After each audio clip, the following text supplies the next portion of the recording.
vraiment dommage quand même ñu nekk chaque jour ci même situation bi nekk ci répétition yi xam nga le 11 juin bii passé su ma juumul am na benn jeune yëmbal Nord bu tudd Mor Seck nekk réparateur téléphone bu amoon foofu jafe-jafe ak police.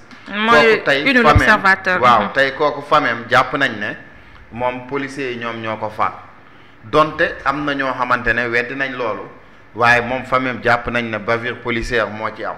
ci démb aussi jot nañ xibaar ci Ross Béthio tamit. koo xamante ne benn jeune bu ñuy wax Talla Keita. ñoom it kooku aussi jàpp nañ ne policiers yi ñoom ñoo ko faat. parce que jàpp nañ ne ñoom ñoo ko dóor am luñ ko def. ba finalement mu mujjee succomber ay blessures am. léegi nag foofu aussi am na aussi ñu weddi ne demeewul noonu waaye ba tey jàpp nañ ne police la. li xew aussi démb Cambérène ba am ñaar ñu ci ñàkk seen bakkan aussi. balaa information yi sax di siiw ñun xibaar yu ñu jotoon dañ ñu ne police moo am ñu mu faat. waaye ba ñu demee xoolaat information yeeg yooyu ci guddi gi la police génnee benn communiqué setal seen bopp ci communiqué bi parce que ñoom nee nañ faatuñu ko ñoom jàpp nañ ne. dafa amoon li xewoon ñoom ñu ci doon dox ay jéego. maanaam ci mbir yi ñoom dañ la retracer ne la dafa am ab policier boo xamante ne. dafa ñëwoon foofu te loolu c'était le dimanche dernier. ba mu fa ñëwee ñu agressé ko foofu kooku dem police déposer foofu une plainte. ba mu demee déposer foofu plainte par la suite après police def descente foofu ba police defee descente foofu am ñu muy dàkka ji am ñaar ñoo xamante ne ñooñu ñoom ci seen communiqué ñooñu bokk nañ ci agression bi parce que dafa am kooku yaayam moo toog ba benn instant ñëw def avis de recherche à la police. ba mu wonee cette personne là ñoom ci la policiers yi nag kii bokkoon na ci mbir yooyu noonu. mais c'est par la suite la ñu retrouver 2 corps sans vie te 2 corps sans vie yooyu noonu ñam jàpp nañ ni ñooñu ba leen police di dàkka ji si lañ plongé ci biir ndox mi. chose la nag boo xamante ne nit ku ne sa gëm-gëm yaa ko moom. mun nga gëm ko mun nga bañ a gëm waaye communiqué police bi loolu la wax. léegi ñoom bi mu plongé ci biir ndox mi lu tax plongé wuñ fekk. non ñoom nee nañu ci seen communiqué. nee nañ ba ñu plongé ci biir ndox mi ñoom continuer nañ def ay recherche parce que booy def police même buy def recherche ci biir géej. aussi normalement il doit le faire avec les sapeurs pompiers. ñoom nee nañ en tout cas ils ont fait des recherches jusqu'à 1h du matin. non balaa recherche yi nit ki su dawee plongé yaa ngi dégg yow. waaw mais bu dee nit bu daw mun ndox dugg. xam nga nit aussi bu dawee plongé force la. non xam nga nit aussi bu dawee plongé ci biir ndox. yow tamit munoo par prudence. munoo ñëw rek non par prudence parce que looy fekk ci ndox mi est-ce que kii dem ci ndox ma yow possibilité bu mu am ci biir ndox mi yow am nga ko. policier. ah non. policier seen entraînement lépp ci nekk. non bu mu mënti doon parce que seen non parce que fépp la ñuy kii. non ak bu mu mënti doon na ci yam xam nga tey même booy dàq nit. même booy dàq nit.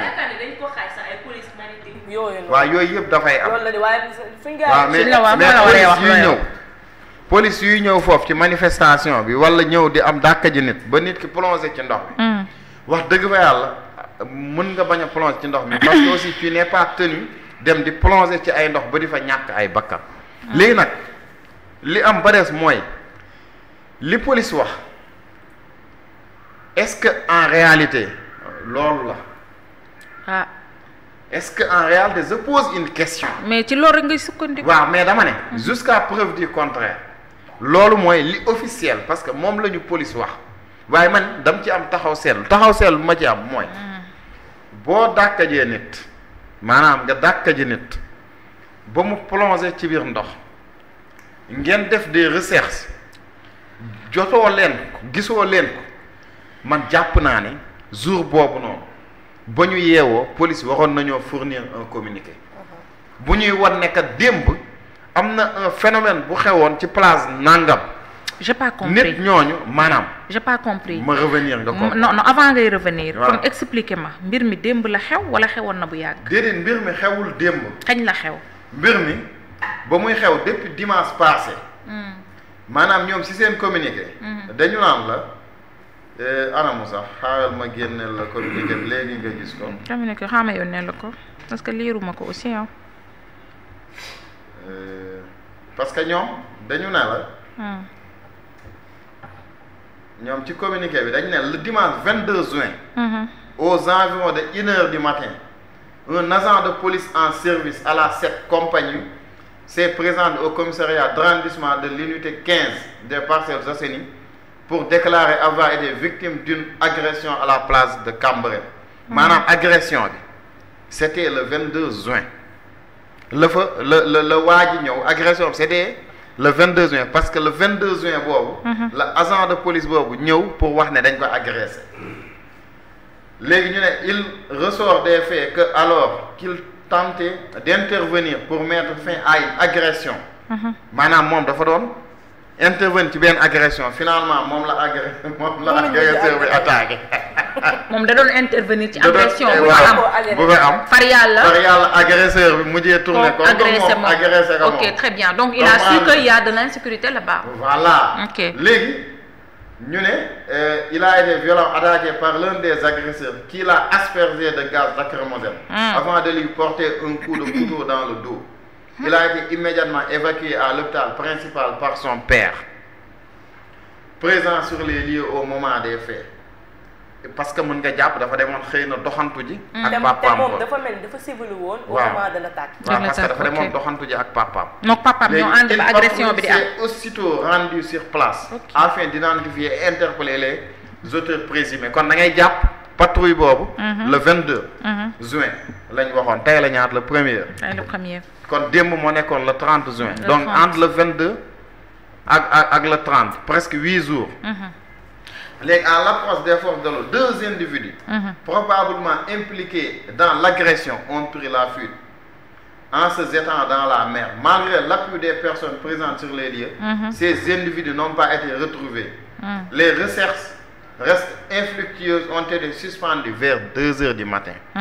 Donc cela veut dire que loolu ba mu amee ak léegi mën na une semaine je te dis mu ne dans le cas maanaam agression policier bi mu amee agression policier bi ak léegi ça fait une semaine def seen patrouille très bien ak loolu def na une semaine léegi xam nga léegi ñu ne dans le cadre de cette affaire l'agent de police a déposé une plainte contre X accompagné d'un certificat médical établissant une incapacité temporaire de travail de 15 jours ñu ne après le jeudi 26 maanaam jóge nañ le 22 ñëw ba jeudi 26 juin 2025 ñu ne une dame s'est présentée au commissariat pour signaler moom laa doon wax sànq la disparition de son fils depuis la soirée du samedi 21 juin police waa ji ba muy signaler agression bi c'était le 22 patrouille c'était le 22 parce que nee nañ aussitôt patrouille bi moo am le 22 waaw d'accord agression bi aussi ba ñuy signaler c'était le 22 le 22 très bien waaw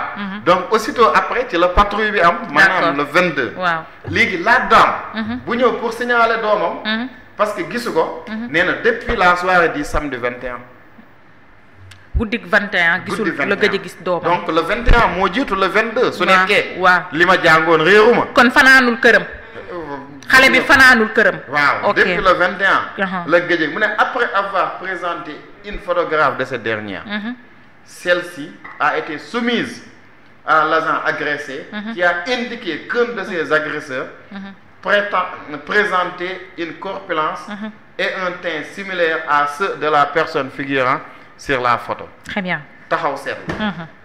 taxaw seetlu. Ça veut dire. maanaam dame bu ñëw pour réclamer ne doomam gisu ko. c'était le 21. l'agression ba policier bi di ñëw di signaler wu. non dame bi dafa ne gisul doomam depuis le 21. waaw moom laa depuis le 21. waaw léegi le policier bu demoon defi. agression bu ñu yóbbu bi woon pour mu signaler wu. c'était le 22. peut-être dañ ko yóbbu woon le 21 bi peut-être mun na nekk le 21. ñu yóbbu ko hôpital. boobu xëy na après ba muy ñëw le 22. pour présenter wu. donc ci la kiiwee ci la mënoon ñëw hôpital. pour mun a ci la mënoon ñëw police après hôpital. mun na nekk kon agression bi. nekk na le 21 mun na nekk laaw. mais ci communiqué police waxuñu agression bi. bis boobu la. mais dañ ne en tout cas policier bi présenté wu ñëw c'était le 22 la ñëw présenté wu donc la dame ki muy wax ne doomam gisu ko c'était le 21 maanaam 21 moo jiitu 22. donc police ci communiqué bi mu ne aussitôt signalisation boobu. ci lañ def patrouille.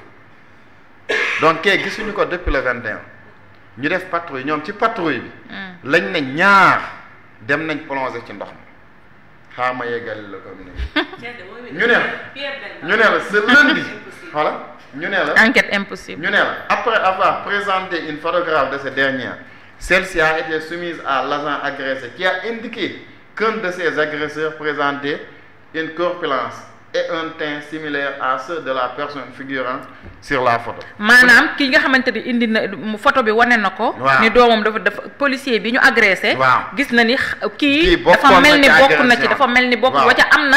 ay similitudes yu ñu am daal. Il faut préciser que les conditions d'éclairage lors de l'agression étaient insuffisantes pour permettre une identification formelle. waaw loolu c'est normal parce que ku ñuy dóor ay coups moom.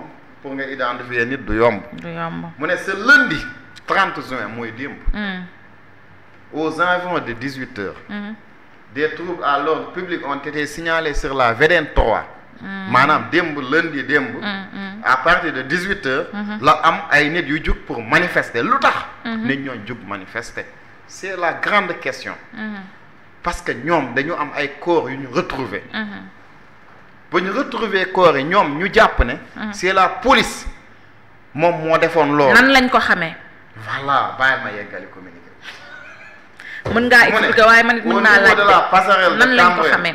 où des jeunes ont érigé des barricades et incendié des pneus. Une intervention rapide de la police nationale afin de rétablir la circulation et de lever les obstacles. Sur le mobile de la manifestation, des informations font état de la disparition de 2 jeunes à Cambérène qui seraient les individus ayant pris la fuite en se jetant à la mer et selon lesquels leur corps aurait été retrouvé et déposé à la morgue. Ça veut dire que le 22 bi ñu def patrouille. waaw si la ñooñu daw dugg si ndox mi dugg si ndox mi. donc démb lañ feeñ.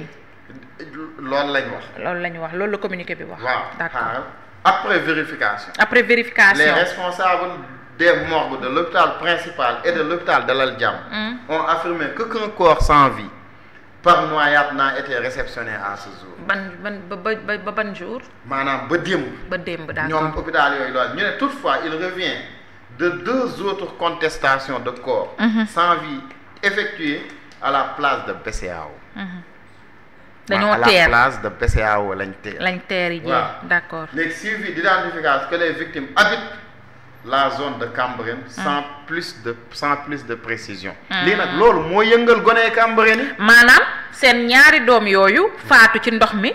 teeree ji BCEAO. waaw Cambérène lañ dëkk. Cambérène lañ dëkk. d'accord donc léegi nag foofu da ngay jàpp ne maanaam ñu waxoon ne moom la ñu dàkka ji woon.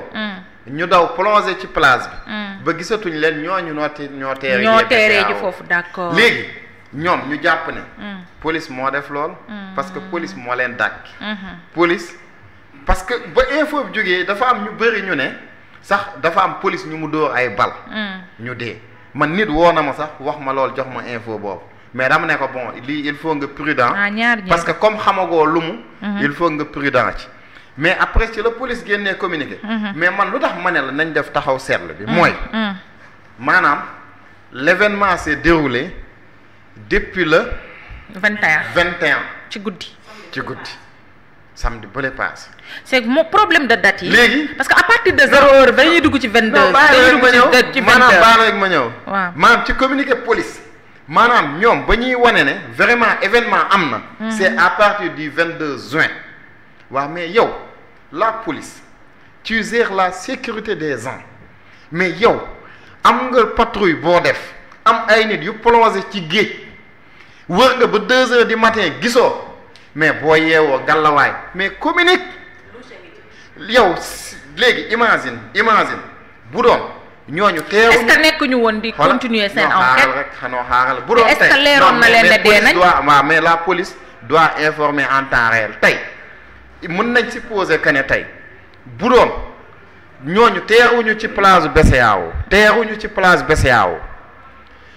jeunes yi manifesté wuñu est-ce que information bi dinañ ko xam duñu ko xam moo tax nag on doit revoir tout ça. parce que tey la police la gendarmerie ak corps bu mu mënti doon.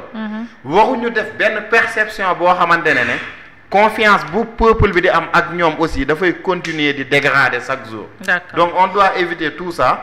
di xaar en tout cas xool suite bi lan la. waxuma ne nag police moo def wala deful. waxuma ne communiquer police baaxul wala baax na. mais dama ne kat taxawaayu police ci fait yu mel nii dañ war di communiquer à temps comme ça réeroo du am pëccëxoo du am. bakkan kay ñàkk na valeur depuis 2020 xaw ma 2021 ñu jàpp xale yi di rey rek. xaw ma nag ba xam li ma wax leer na wala leerul ci communiqué bi. leer na loolu daal mooy communiqué police. leer na li ma ci xam. communiqué police bi nga waaw communiqué police bi nga doon détaillé. waaw du ma enquêteur. Baba noo ko jàngatee.